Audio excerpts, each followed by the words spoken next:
Hello everyone, and welcome back to my channel. I'm Patrice, and this is my Embellish Life. In today's episode, I have not one but two sewing patterns to share with you guys today, and they are Simplicity 1165 and McCall 6896. So if that's something you're interested in, let's get in it.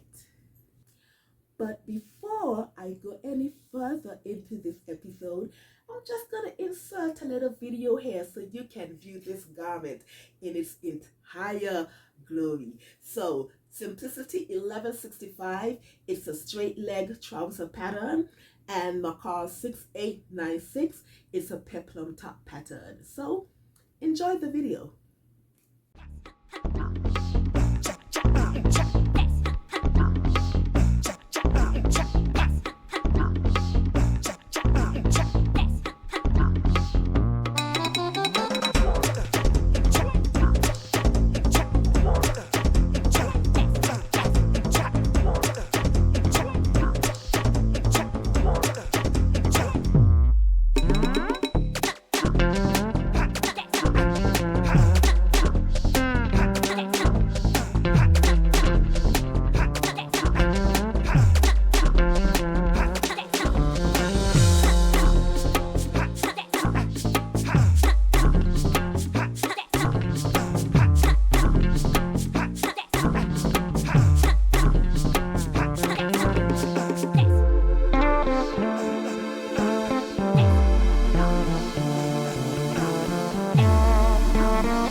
We're back.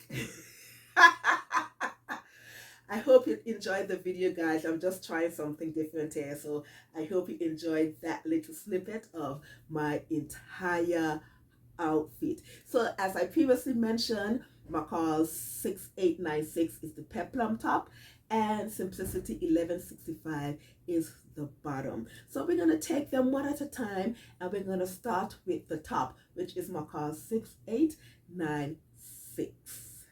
So McCall 6896 is the peplum top pattern that is rated easy by the McCall's group, and it has multiple views in the pattern. And the views, well, the difference in the views, in my opinion, is the whether or not they have sleeves and the design of the neck, whether it's a round neck or whether it's a variation of a V-neck. And also they show you different styles. So there's also a style that shows you how to color block if you choose to do so. So you guys saw the video, but even if there wasn't a video, knowing me by now, you could have already guessed which view that I've done. Yes, I did view B, guys. I love me a good color blocking and fabric matching, so that is the view that I did.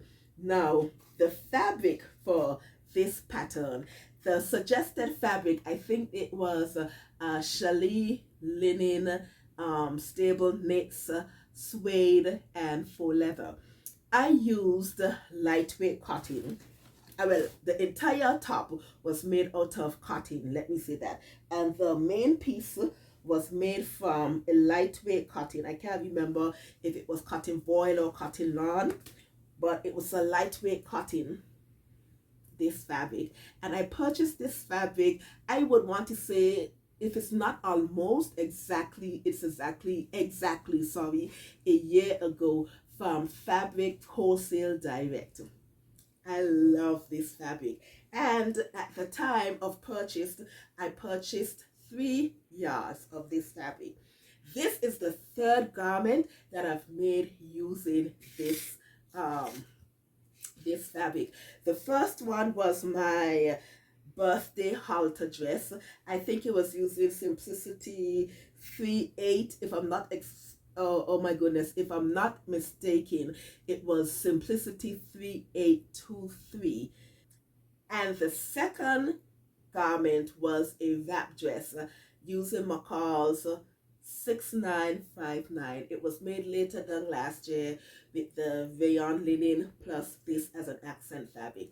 So this is the third garment that I'm making, and I have just a little more of this fabric left, and it's not enough to make an entire garment, so most likely it would be used to make pockets or collar or the front of a top, something that requires some sort of accent.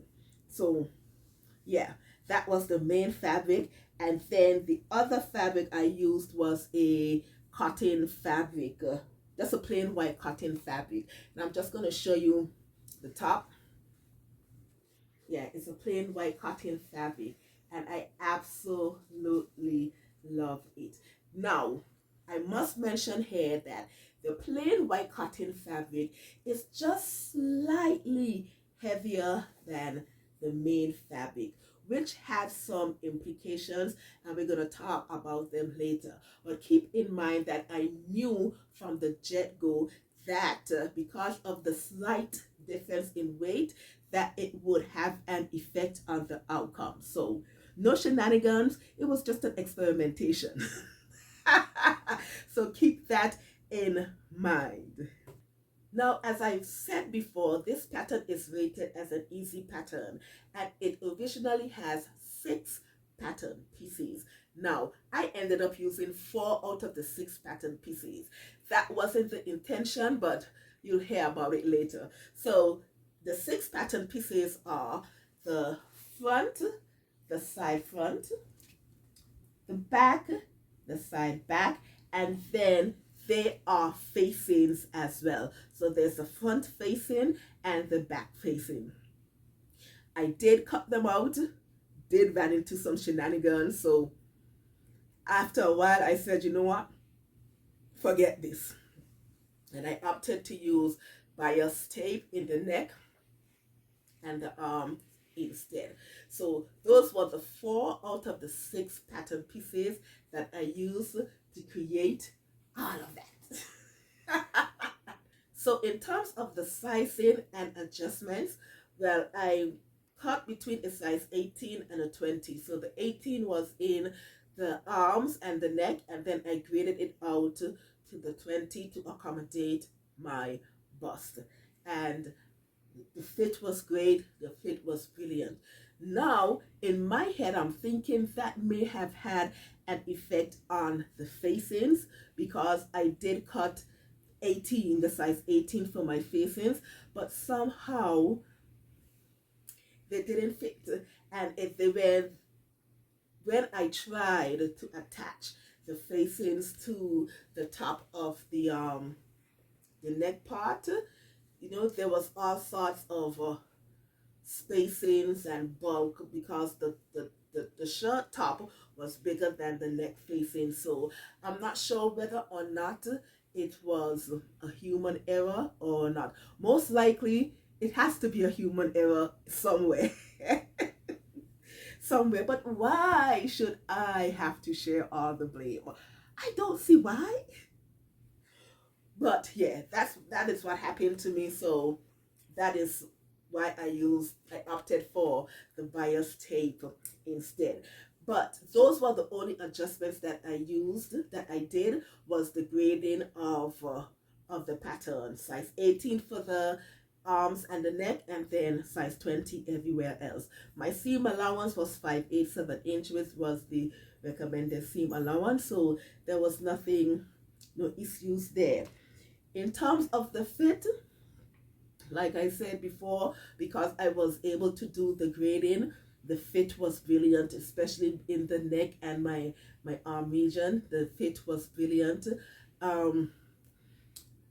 Everywhere was brilliant too, to be honest. I had enough room in my bust and in my bust region, because that was the area of concern for me. Originally, I wanted to cut an 18, but I said, you know what, Pat, let's not do this. Let's not do this. So I did cut the 18 and the 20, and I'm glad that I told my stubborn self to go with the flow, just go with the process. And that eliminated all of the shenanigans that could have happened had I not listened and went and cut the smaller size. So the fit was brilliant. Excellent. Now, were there any difficulties in the pattern? Well, first of all, the pattern is rated as easy, which is true. The pattern was easy to put together. I will admit that. Did I run into some shenanigans? Yes, I ran into two shenanigans, and they were all my fault. The first one, as I previously mentioned, were with the facings. I'm not sure what happened there, but something happened. And as a result, they are not a part of the outcome of the garment. Something happened. The second thing that happened is that when I inserted the zipper, now, when I insert my zippers, what I like to do, I like to baste where the zipper is going. Then I attach the zipper and then I remove the basting. So I did that, right? But when I did that, I accidentally ripped into my fabric. Let's just have a moment of silence. I ripped into my fabric ever so slightly, and I'm going to show it to you guys because I was so upset with myself. I was so disappointed, but this is what these videos are about: the good, the bad, and the ugly. And you guys know that I have a lot of shenanigans, so why not hide? Why hide this now, right? So we're going to show it. Is it here? Right here. You can see where some zigzag happened. That's the best that I could have done at the time. It was either that or cut the fabric out again. And I showed you guys the remnants of the fabric. I didn't have enough, so I had to make something happen to make it wearable again. Like I said, it's not the best, but that's what I could have done at the time. So I told myself, when I wear this fabric, I have to have in my braids or something like that to hide that portion, because it's at the upper region. So I can camouflage it or hide it. But that's the other shenanigan that happened with this sewing up this pattern. Now, I am so excited about these two garments that I did, and I'm going to tell you why. You guys know that I don't use my serger often. You know, I opt for other serging techniques, and I think it's because when I learned to sew as a child, I was taught the other seaming techniques first before the serger. So even though I was taught how to use the serger like in my teenage years, I already had other years before that doing other seaming techniques. So that is what I usually go for. But I said this year, I made a promise to myself to use my serger more often. I didn't add it into my 2024 goals because I didn't want to disappoint myself if it didn't happen. But that's the promise that I made to myself. So for this outfit, I used my serger.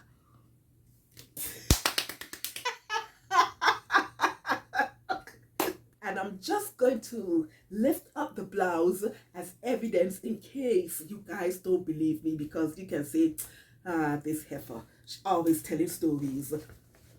I'm going to show you. So here it is. This is my serge seam for the top. I have some other serge seams. Look, listen. I did run into some shenanigans with my serger when I sewed up my trouser. I'm going to talk about that when I hit by the trouser section. But know that I pulled out the serger for this garment.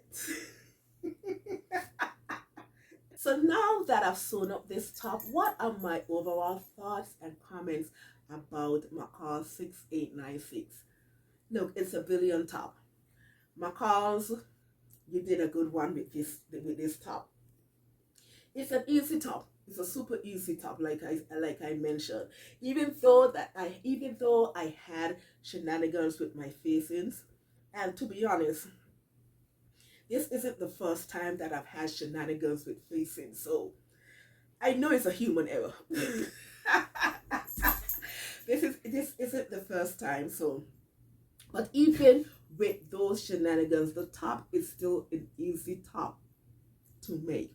Now, like I said, I knew from the get-go, because the weights of the fabric was slightly off, I knew that it would have had an effect on the outcome of the shaping of the top. So yes, it did. So which I knew. So I know that in my future tops that I do have to make a conscious effort or not be so lazy and search my stash entirely, because I know that I have plain white cotton in this weight. I know. I was just too excited to sew up the top, and I said, forget about it. But you know, if you're gonna do the fabric matching, it's important to use fabric of the similar weight. So that is my only thing. So now let's get into Simplicity 1165. Now, Simplicity 1165 is no stranger to the YouTube and Instagram streets. It came out a few years ago, and it's been around since. It's a popular pattern. Now, the two off of my head that I remember is Rochelle from Rochelle Handmade Designs. She did one in an Ankara print. You know, Rochelle loves her Ankara prints, but she did one in Ankara print. And the second one that I could remember off of the top of my head is Talisha, who is Creativity by T. She also did this pattern, I think it's about maybe 2 or 3 years ago. And I remember her review because she did it in green fabric, and she also had a vest.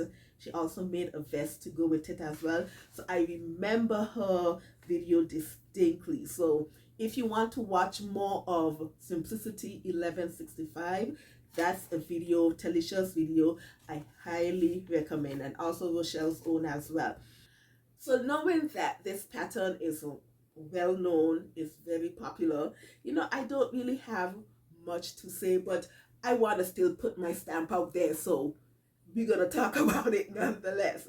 So with Simplicity 1165, like I mentioned, is a trouser pattern, and it comes in various lengths. Now, when I first decided that I wanted to make McCall 6898, I knew that I wanted to match it with a trouser, but I also knew that I didn't want a wide leg trouser, because to me it would have been off balance. So I figured that a slim fitted trouser would have fit the bill. You see, had I done this last year, I could have made it a part of my goals last year, because a slim fitted trouser was on my goal.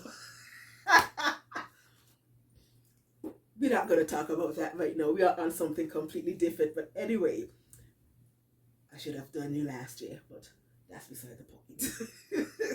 So yeah, so I knew that I wanted to do a slim fitted trouser. So, and I also knew that I didn't want to, you know, mess with interfaces and zippers and buttons and hooks and all of that. I just wanted something super duper easy. For one, I didn't have a lot of time, and I think that's one of the reasons I pulled out the Serger, because I did not have a lot of time for this to create this garment. So yes, so I knew that I wanted something easy. So this pattern, Simplicity 1165, afforded me with that.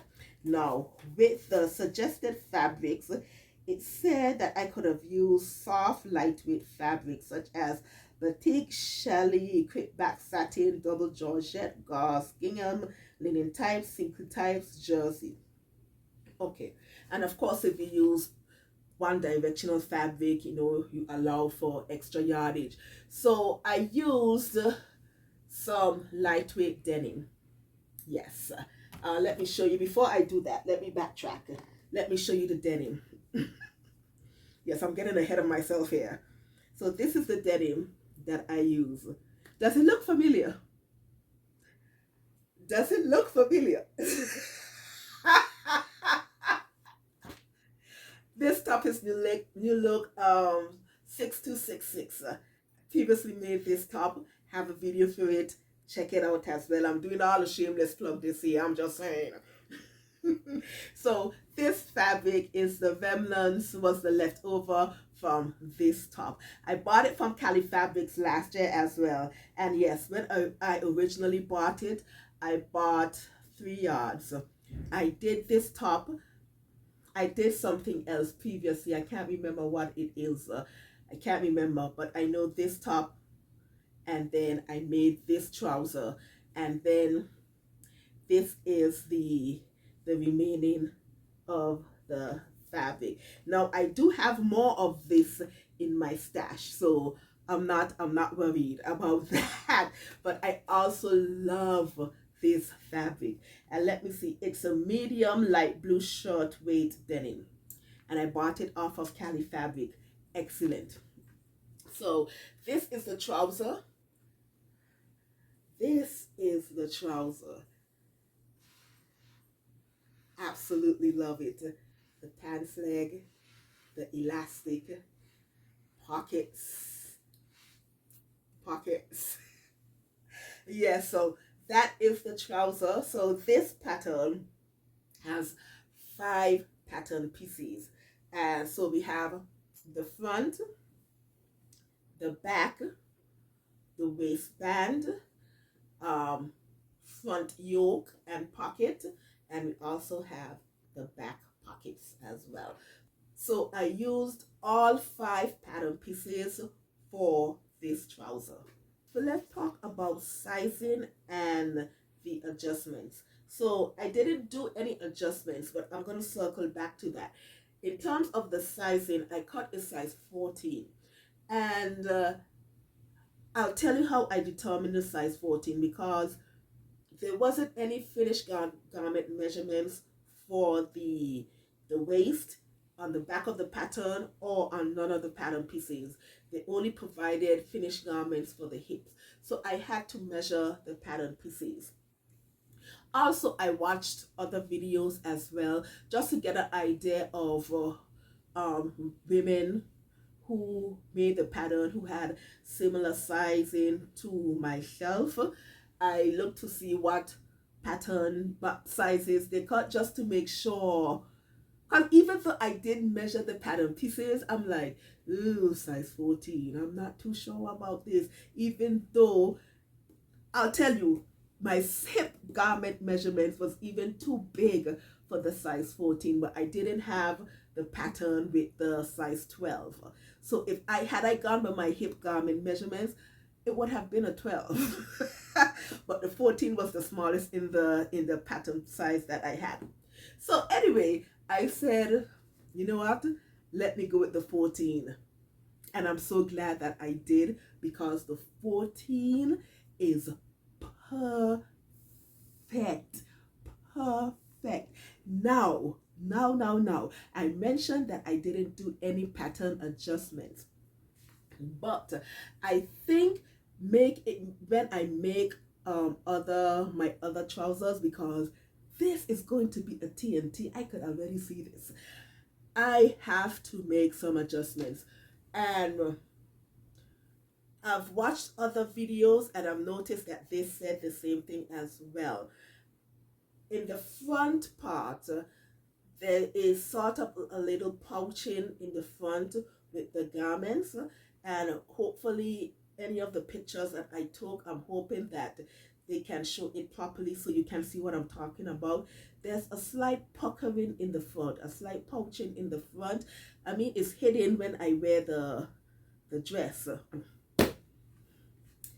It's hidden when I wear the top, but if I don't want to wear anything so long or shorter or whatever, there's a puckering that I don't think I like. So I might have to do an adjustment. I might have to see what adjustments I need to do in order to fix that. Also in the back, there's also some puckering or fabric pulling, I should say, in this region. And I don't know if it's because I might have to do a seat adjustment because I don't have a backside. So it might be to that why I have some slight puckering in the fabric in the back as well. I mean, it's not bad, but it's there, and I want to see if I can fix it. I might have to do a seat adjustment. I don't know. I was thinking maybe I might have to do a crotch adjustment. I don't know. We'll see. I'll do some research into that. Also, and I think it's because I don't have a backside, my pockets, I don't like where my pockets land when I wear them. It kind of lands underneath my bottom. That's the best way I can put it. And I don't like that at all. I think it's because I don't have a backside. So I don't know if I do those adjustments, if that would alleviate it, or I just have to say hallelujah for my backside anyway and just do what it do. I don't know. But if I make this again, I do. Well, not if I make this. I am going to make this again. I just know that I might have to play along with the pattern a bit to get rid of some of the pouches or the puckering. So that's a future adjustment that I would have to consider doing. Now let's talk about the difficulty of this pattern. This pattern is super, super, super easy. A beginner could make these pants. Seriously, there are no zips. There's no buttonholes, nothing like that. It's made with elastic. And I love it. I am here for it. Listen, it's not all the time that I want to mess with a lot of notions. There's certain things, especially if I'm on a time crunch, zippers and buttons and those bells and whistles are just a no-no for me. And this trouser fit the bill. It's a very easy pattern. The instructions are easy. Look, good to go. You make this pattern, you can whip this pattern up in no time. Now, I told you guys just a few moments ago that I had some shenanigans with my serger with this pant. Let me tell you all. So, I explained to you all that I don't use my serger often. And even though I can thread my serger, it's something that I don't do often nonetheless. Usually I would just attach the thread, the new thread to the old thread, and then run it through the serger, and then we are happy. Sometimes, depending on where I'm at, like the original threading of my serger, I have a Janome 800 2D. Yeah, 800 2D. So the original threading, you know, when I bought it from my local store, when they were checking everything, they threaded it one time. So to be honest, this serger, I never had to thread it from the beginning to the end until a few days ago when I was making this trouser. I wasn't paying attention, and then one of the spools, they ran out of the thread, and I was not paying attention. So I had to rethread this serger, and it give me a run for my money. Remember, I said it's something that I was taught in the past, but because I don't do it often, you know how that story goes. And when I first bought the Serger, because I'm that person, I still like to know how to do things. So I read through the manual and I did watch a YouTube video just to get an idea when I first bought the Serger. And so now I'm here. I'm like, oh, geez, MB, it's the middle of the night. I can't take this to my local supply store and tell them we thread it. So I said, Patrice, put on the big girl panties and you thread up this Serger. So I'm there and I'm telling myself, watch the YouTube video, Pat. Watch the YouTube video. This might be the time you want to refresh yourself before you do anything. But me having an argument with me, I'm like, nah, man, I could do this, man. There ain't nothing. The diagram is there on the Serger, the manual is there. We can do this. Let me go. I took when the thread broke. It was like after 1 in the morning. Between 1 and 5:30 a.m. I was fiddling with my Serger, trying to thread this bad boy. All because I wanted to prove to myself that I didn't need to review and refresh the manual or the video. And I pretty much had it threaded up. It was just one particular one. So for those of you who have a Janome 800 2D, you know the outer two, you know, there's for the thread, and then the other two is for the loop. So I think the last one, is it for the lower loop? I think it's the lower loop, I'm not too sure. But that last one to the end, it goes through more, you have to run the thread through more things than the other three. And for that one, I kept missing something. And it's something that you can't see by the eye. It's hidden inside the machine. And I kept missing that one because, you know, the manual doesn't really show you it, the diagram. And I'm there fiddling with it for these hours. And then after 5:30, myself shouted to myself and said, look, you cannot be this stubborn.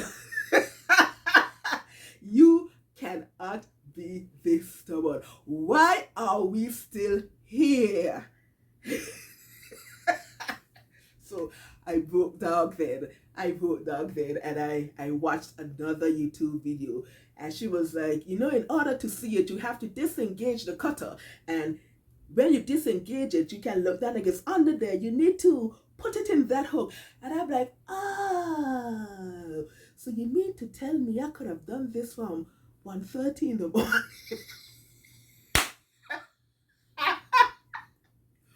Yeah. So that's just my shenanigans with my Serger. But anyway, after I watched that video, I threaded the one time, boom, it was there. But guess what? I bet you I will never forget it again.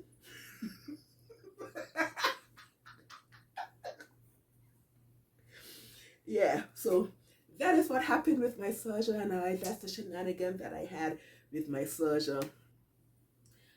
All on me. But in the end, I still ended up with a beautiful trouser, and I absolutely love it. Now, like I said, I am thinking about doing those adjustments, but also what I want to do as well, because I'm not sure as well whether or not I want to leave it at is, or if I want to make it more of a high waist. That's something I might have to read on, sorry. You know, I'll wear it a few times and see. I just prefer to have high waisted trousers, but we'll see. But also, I think I'm going to add some belt carriers because I might want to, you know, add a sash to it or a belt. We'll see. But I know that I want to add some belt carriers. Would I add it to this one? I'm not too sure as yet. I'm not too sure, but I know for the future ones, that's something that I want to add to those pants. But for the first time, for the first one, I'm pretty happy with it. I'm so excited with it. It goes super duper well together. And of course, you know, I can mix and match it with other pieces of garments. All right, lovies, I'm done here. I gave you an earful today with two patterns. Hope you enjoy them. I enjoyed making both McCall 6896 and Simplicity 1165. If you haven't made them already, look, make them. It's springtime now, so you know you can start putting stuff for your spring wardrobe. I'm just I'm just saying. Don't forget to like, comment, and subscribe, and also click that notification bell so you can always be aware of my shenanigans. I hope you have a lovely day. Enjoy the rest of your week. Think lovely thoughts. Keep on smiling, and always remember to make beautiful and wonderful things. All right, lovies, I'm out of here. Bye.